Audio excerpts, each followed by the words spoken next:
¿De dónde sos, de qué provincia y dónde arrancaste futbolísticamente? Bueno, yo soy de Rosario, de Santa Fe. Bueno, de ahí de chiquito me inicié en un club Renato de Sarini, se llama de Rosario, que hice todas las inferiores. Y estuve 6, 7 años ahí hasta que fui a San Lorenzo Almagro, Buenos Aires, en el 2004.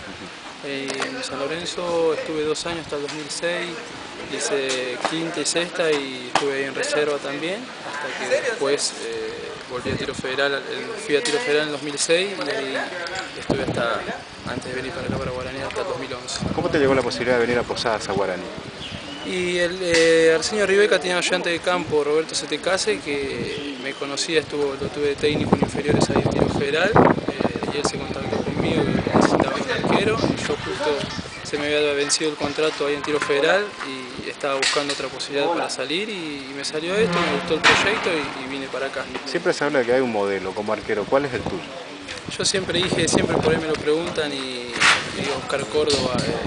La verdad que siempre de chico miraba los videos, las entrevistas, se le nota que es una gran persona y habla muy bien, es un gran ejemplo a seguir. Yo siempre lo miré y trataba de imitarlo en las cosas que hacía y lo escuchaba mucho las cosas que decía también. ¿Y por qué vos te vinculaste al puesto de arquero? ¿Por algún familiar, por algo?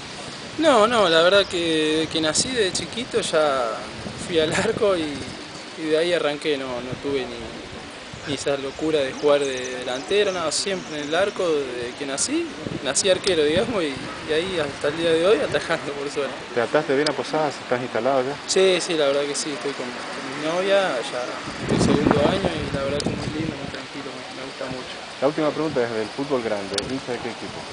De Central, Rosario Central.